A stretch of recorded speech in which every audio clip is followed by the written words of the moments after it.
It all started during spring break. We thought that we was gonna be home for like 2 weeks max, maybe a month, but we're still here.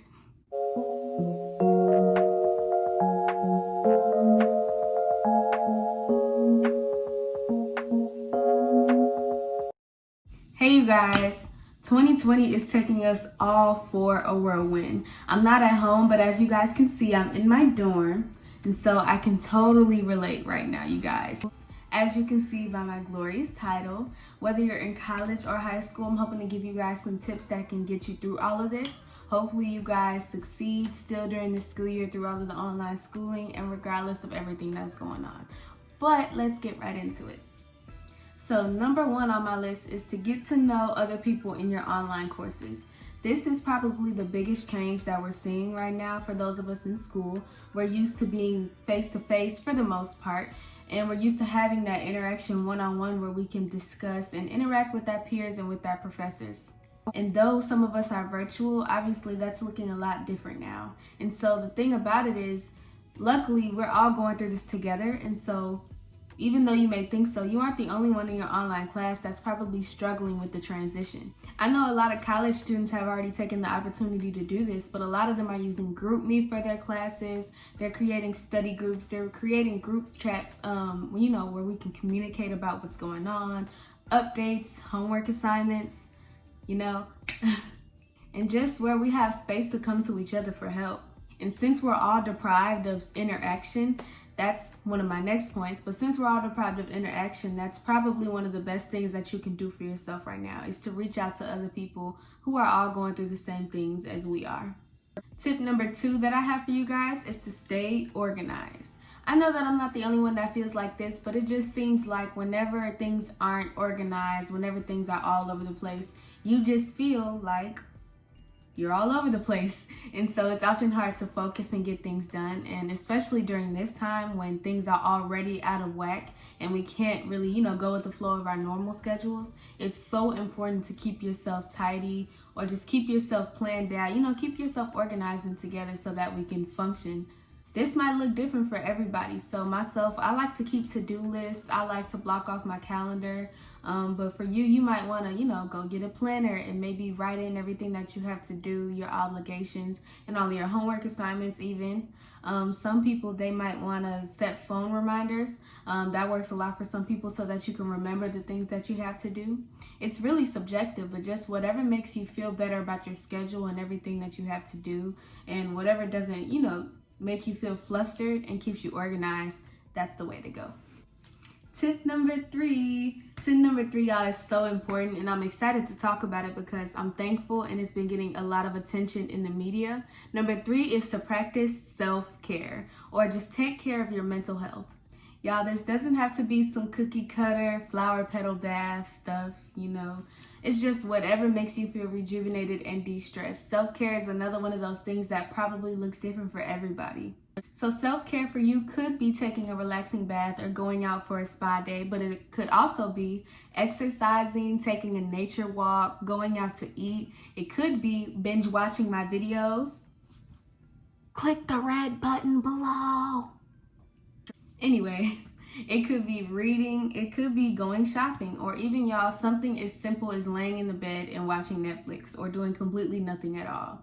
The objective here is to take care of ourselves and our minds, and whatever makes us feel de-stressed, whatever makes us feel good and ready to go back and tackle all of our obligations, that's what you should do, and that's what you should practice for your self-care. Moral of the story, if it relaxes you, if it rejuvenates you, and it gets your mind right, then go for it. Number 4 on my list, y'all. So number 4 is to connect with people as much as possible. So, touched on it a little bit, but during this time, we are all deprived of social interaction, y'all. This right here is what you don't want to do.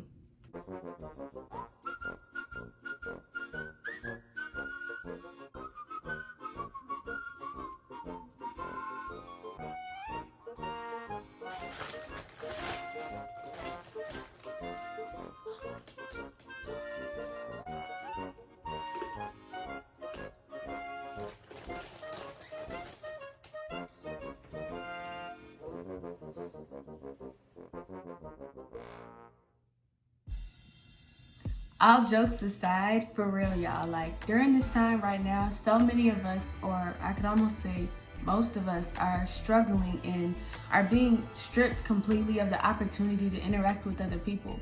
So instead of just sitting here in your room staring at the wall all day, do what you can to seek that. Just being alone for long periods of time with no one but the company of yourself has been shown time and time again to have negative effects. It's actually been studied and almost proven that we are social beings and that we need interaction to thrive. So do what you can. Go and have small gatherings. Call people on the phone, do FaceTimes. Now we have Zoom, which you might be tired of spending all day on Zoom because of school, but either way, you get the point. Do what you can, y'all. Do what you can to give yourself some company, and I'm sure, I almost guarantee that you'll feel so much better. So the fifth and final tip that I have for you guys is to communicate with your professors. This applies to just school in general, but definitely, especially during a time like this, you guys should always let your professors know what's going on with you. Yes, some teachers are just buttholes. We will never be able to get around that. But for the most part, they're people struggling during this time just like you. They old, trying to figure out how to work Zoom, trying to figure out how to work their computer probably. They probably got kids running around at home, trying to figure out, how to work the technology and teach from home. I mean, basically everybody's struggling with something right now. And so even if you don't go into detail, you don't have to tell your whole life story or tell anything that you don't feel comfortable telling, but you have to communicate with them if you are struggling or not, because if you don't tell them that you're struggling, then they won't be able to help you or even cut you some slack if they're nice. Emphasis on if they're nice. There's been so many times, y'all, I can personally attest to this, that I was like really just struggling because I be having so much going on, you know what I'm saying? And sometimes I just shoot my teacher an email and they're like, you know what, you're good. Thanks for communicating with me. You can submit this assignment Monday, or I'll give you an extra day, or I'll give you a makeup opportunity.